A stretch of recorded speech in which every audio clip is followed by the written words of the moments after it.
বর্তমানে মহিলা পুরুষ একই সাথে ব্যবসা চাকরি করে, ইসলামী শরিয়া মোতাবেক মহিলাদের কাজ করার ব্যাপারটি কতটুকু জায়েজ? ভাইরা আমার, নারীরা ব্যবসা করলে ব্যবসা করতে পারবে, পুরুষদের মাধ্যমে তারা ব্যবসা করবে। খাদিজা রাদিয়াল্লাহু তাআলা আনহার টাকা দিয়ে আমাদের নবী সাল্লাল্লাহু আলাইহি ওয়াসাল্লাম ব্যবসা করেছেন না? এটা হলো মেয়েদের ব্যবসা করার নিয়ম। যদি ফিজিক্যালি তারা অফিস করতে হয়, ব্যবসার জন্য যেতে হয়, তাহলে সেটাও হালাল হবে যদি এগুলো ঠিক রেখে যদি করতে, গিফট হিসাবে দেওয়াতে কোনো অসুবিধা নাই। মুশকিল হলো এই আংটিটার নাম হলো এঙ্গেজমেন্টের আংটি, তার মানে আংটি পরায়া শিকল বাইন্ধে দিলাম, আর যাইতে পারবে না। এটা একটা সামাজিক রেওয়াজ, এটা কি কেউ ইবাদত মনে করে করে না। কোরআন হাদিসে কোথাও বিবাহের জন্য এরকম কোনো বুকিং সিস্টেম নাই। আসলে সিস্টেমটার মধ্যেই ত্রুটি আছে, কারণ এই বুকিং দেওয়ার পরে এরপরে আস্তে আস্তে ইটিস পিটিস আলাপ শুরু হয়, কেমন আছো, কি খাইছো, হান তান, আস্তে আস্তে অন্যান্য গুনাহের দিকে যায়। যতক্ষণ পর্যন্ত বিবাহের আকদ সম্পন্ন না হবে, দুইজন সাক্ষীর সামনে প্রস্তাব আর কবুল না হবে, ততক্ষণ পর্যন্ত বিবাহ সম্পাদন। আংটি একটা না, 10 আঙ্গুলে 10টা পরাইলেও বিবাহ হয় না যতক্ষণ পর্যন্ত আকদ না হবে। আর তার আগ পর্যন্ত কোনো প্রকার সম্পর্ক রাখা কি নাই, জায়েজ। কিন্তু আজকাল বলে যে বোঝাপড়ার দরকার আছে। হঠাৎ একটা লোকরা, আপনারা এগুলো কল্পনাও করতে, শুধুমাত্র প্রেমের গান মুখ দিয়া গায়া মিশামিশি তথাকথিত প্রেমের নাটক করলে হবে? আসল প্রেম ভালোবাসা এই চাচিদের সাথে চাচাদের ছিল, চুলাচুলি হইতো না, ওনাদের কোনো আংটি ফাংটি দেওয়া নেওয়া হয় না। তো দিলে নিলে, হাদিয়া দিলে নিলে কোনো অসুবিধা নাই, আংটি হাদিয়া হিসেবে দেওয়া যেতে পারে। কিন্তু এটা দিলে আমার স্বামী হয়ে গেল, স্ত্রী হয়ে গেল, এবার আমরা আলাপ সালাপ করতে পারি, এরকম কোনো কথা সঠিক না। বরং এঙ্গেজ করে ঝুলায় রেখা জেনার রাস্তা খোলা হয়, এটা জায়েজ নাই। জুমার নামাজে 1 রাকাত মিস হলে দ্বিতীয় রাকাত কি একা আদায় করবে, নাকি জোহর হিসেবে 4 রাকাত পড়তে হবে? উত্তর হলো দ্বিতীয় রাকাত একা আদায় করবেন। ইমামের সাথে জুমা 1 রাকাত পাইছেন, 1 রাকাত পাইছেন, ইমাম সালাম ফিরাই ফেলছেন, তার নামাজ শেষ, এখন আপনি কয় রাকাত পড়বেন? আর 1 রাকাত পড়বেন। এটা না যে যেহেতু জুমা আমার 1 রাকাত মিস হয়ে গেছে, অতএব আমি আর 3 রাকাত মিলে জোহর 4 রাকাত পড়বো, এমন না। ইমামের সাথে 1 রাকাত পূর্ণাঙ্গ পেলে আর কয় রাকাত পড়তে হবে? 1 রাকাত। আমি একটা অন্যায় কাজ করলাম এবং কাজটি করার পর ক্ষমাও চাইলাম। যে ব্যক্তির কাছে ক্ষমা চাইলাম, যদি উনি ক্ষমা না করেন, সেক্ষেত্রে আমার করণীয় কি? ভাইরে, কারোর যদি অধিকার নষ্ট করেন, একজনকে একটা গালি দিয়েছেন, খারাপ কথা বলেছেন, তার হক নষ্ট করেছেন, সম্পদ লুণ্ঠন করেছেন, বা যে কোনোভাবে তার অধিকার নষ্ট করেছেন, এরপরে তার কাছে ক্ষমা চাইবেন। সে যদি ক্ষমা না করে, ক্ষমা না করলে ক্ষমা করা পর্যন্ত মাপ চাইবেন। যেহেতু কিয়ামতের দিন রাসূল আকরাম সাল্লাল্লাহু আলাইহি ওয়াসাল্লাম বলেছেন প্রত্যেকটা পুঙ্খানুপুঙ্খ হিসাব নেওয়া হবে। অতএব আল্লাহর কাছে কিয়ামতের দিন বিচারের মুখোমুখি হওয়ার আগে দুনিয়া থেকে মাপ টাপ চেয়ে নিও। সেখানে কেউ কাউকে মাফ করবে, দুনিয়াতে মাফ করে নাই, পায়ে জড়ায় ধরেন, চোখের পানি ফেলেন, কেঁদে দেন, আচরণ দিয়ে প্রমাণ করেন যে আপনি অনুতপ্ত, আপনি লজ্জিত। ইনশাআল্লাহ যত বড় পাষাণ হোক, এক সময় ইনশাআল্লাহ মাফ করবে। সেরকম করতে হবে, আদায় করতে হবে।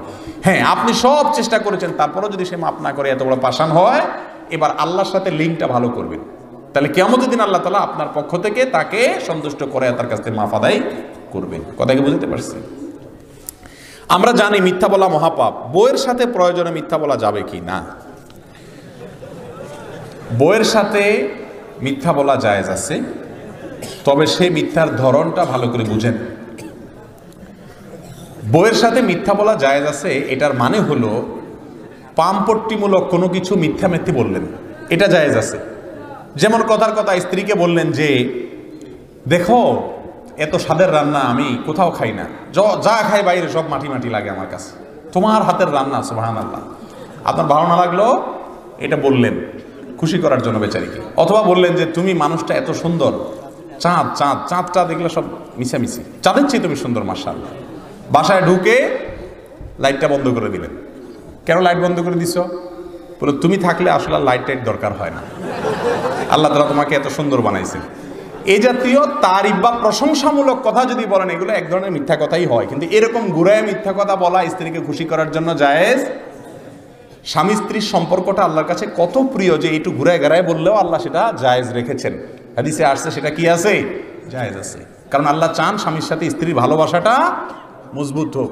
মোবাইলে ফেসবুকে আকাম কুকাম করবেন, বিবাহের আগে হারাম সম্পর্ক করবেন, আপনি যতই চাইবেন প্রকৃত ভালোবাসা কখনো হবে, কিছুদিন হবে, একসময় থাকবে না। তো এই জন্য স্ত্রীকে এই ধরনের মিছা কথা বললে জায়েজ আছে। আপনি শাড়ি একটা কিনে আনছেন 1000 টাকা দিয়া, এবার আয়না স্ত্রীকে বলতেছেন তোমার জন্য একটা শাড়ি কিনছি জানো 5000 টাকা দিয়ে কিনে আনছি। এই মিছা কথা যদি বলেন মাশাআল্লাহ বলবেন না, মায়ের চোটে আল্টিমেটলি গুঁড়া হয়ে যাবে। কারণ কোনো কারণে ওই 1000 টাকার ট্যাগ উঠাইতে ভুলে গেছেন, ওটা যদি মহিলা দেখে ফেলে অথবা কোনোভাবে জেনে যায়, তখন তো আপনাকে মৃত্যুক হিসাবে আজীবন জানবে। তো এরকম মিথ্যা বলা জায়েজ নাই। মিথ্যা শুধু প্রশংসামূলক, স্বামী স্ত্রী একে অন্যকে বলতে পারে। আবার এটা মহিলারা এই ওয়াজ শুনে ফেললে এরপরে আপনি যতই তারিফ করেন বলবে ও চান্দু তুমি ওই হুজুরের ওয়াজ শুনে আমার মিথ্যামিথ্যে পাম দিতেছ। তখন প্রশংসার ধরন পাল্টাইবেন। এখন সব কি আর শিখিয়ে দেওয়া যাবে? তখন প্রশংসার ধরন পাল্টাবেন। এক কথায় স্ত্রীকে আস্থায় রাখবেন, ভালোবাসা দিবেন, তার ভালোবাসা নেবেন। তার কোনো কিছু খারাপ থাকলে বহুত ভালো গুণ আছে সেটা মনে করে ধৈর্য ধারণ করবেন। ইনশাআল্লাহ সুখী সমৃদ্ধ জীবন হবে। স্বামী স্ত্রীর মধ্যে সম্পর্ক যত ভালো হবে, গাঢ় হবে, আল্লাহ তত খুশি হবে। কথা বুঝে আসছে? নামাজের পরে সম্মিলিত মুনাজাত করা জায়েজ আছে কিনা? কেউ যদি মুনাজাত করে তাহলে কি গুনাহ হবে কিনা? প্রথম কথা হলো, ইবাদতের ক্ষেত্রে জায়েজ তালাশ করা যায় না।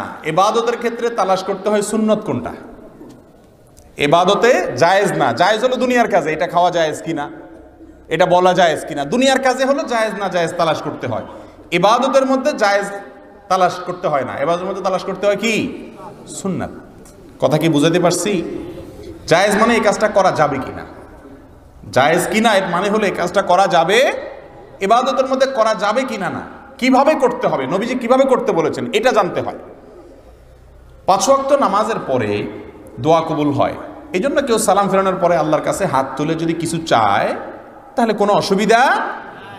কিন্তু সালাম ফেরানোর পরে রেডিমেড হাত তোলা, রেডিমেড বুঝুন তো, অটোমেটিক সালাম ফেরানো শেষ আল্লাহুম্মা আমিন, এই রেডিমেড মুনাজাত এটা কোরআন এবং হাদিস দ্বারা প্রমাণিত। সালাম ফেরানোর পরে মুসল্লি সহ ইমাম সাহেব সহ সবাই মূলত কিছু দোয়া জিকির করবে, আস্তাগফিরুল্লাহ আস্তাগফিরুল্লাহ আস্তাগফিরুল্লাহ আল্লাহুম্মা আনতাস সালাম ওয়া মিনকাস সালাম, আর অনেক দোয়া আছে, এগুলো পড়বে, এগুলো সুন্নাত। আমাদের দেশের 99.9% মানুষ 5 ওয়াক্ত নামাজের পরে সুন্নাত দোয়া জিকিরগুলো জানেন না, কিন্তু সালাম ফেরানোর পরে রেডিমেড মুনাজাতের কথা সবাই, যে কাজটা রাসূল আকরাম সাল্লাল্লাহু আলাইহি ওয়াসাল্লাম সারা জীবন করেছেন সেটা আমরা জানি না। সুন্নাত উঠে গেছে। নবী করিম সাল্লাল্লাহু আলাইহি ওয়াসাল্লাম মদিনাতে 10 বছর ইমামতি করেছেন, তারপরে 4 খলিফা মিলে 30 বছর ইমামতি করেছেন, মোট 40 বছর। 40 বছরে প্রায় 80,000 কম বেশ 80,000 কাছাকাছি ওয়াক্ত নামাজ পড়াইছেন। তারা যদি আমাদের মতো এরকম সালাম ফেরানোর পর রেডিমেড হাত তুলতেন, হাত 80,000 বার যদি এরকম ঘটনা ঘটতো, তাহলে হাদিসে কি পরিমাণ বর্ণনা থাকতো, যারা হাদিস সম্পর্কে ন্যূনতম ধারণা রাখেন তারা বলতে পারবেন। নবীজি সাল্লাল্লাহু আলাইহি ওয়াসাল্লাম একবার থুতু ফেললে সেটা 10 জন সাহাবী দেখলে 10টা হাদিসে চলে আসে। তার ব্যক্তিগত বলতে কিচ্ছু নেই, প্রাইভেসি বলতে কিচ্ছু নেই। স্ত্রী সহবাসের ক্ষেত্রে কোন দোয়া পড়বে সেটা হাদিসে চলে আসছে। টয়লেটের ভিতরে কিভাবে পবিত্র হবেন সেটা হাদিসে আসছে। এক যুদ্ধে ফজর নামাজের পরে মুখ দিয়ে বিড়বিড় করে কিছু বলতেছেন, সাহাবা একরাম তো নাচর বান্দা, ইয়া রাসূলুল্লাহ কি দোয়া পড়ছেন আমাদেরকে বলে দেন। সেই সাহাবীরা নবীজি যদি সালাম ফেরানোর পরে সাহাবীদেরকে নিয়ে আমাদের মতো এরকম 2 হাত তুলে এভাবে সিস্টেমিক্যাল দোয়া করতেন, হাজার হাজার লক্ষ লক্ষ হাদিস থাকতো। কোথায় সে হাদিস? কথা কি বুঝাইতে পারছি? ওলামা একরাম একটু চিন্তা করেন। নবীজির পদ্ধতি অনুযায়ী ইবাদত করতে হবে। সালাম ফেরানো শেষ জিকির এবং দোয়া করবেন। তবে আগে থেকে যদি সম্মিলিত মুনাজাত চালু থাকে সেখানে জিহাদ ঘোষণা করার দরকার নাই। আস্তে আস্তে মানুষকে সুন্নাত বুঝাবেন, ধীরে ধীরে বুঝাবেন। আর না হলে ভুল কাজ করা ভালো মারামারি করার চাইতে, মারামারি করার চাইতে ভুলটা থাকা ভালো। খবরদার এলাকাতে গন্ডগোল ফিতনা ঝামেলা করবেন না, তবে আস্তে আস্তে বুঝাইয়া মানুষকে সুন্নতের দিকে আনবেন। আল্লাহ আমাদের তৌফিক দান করুন।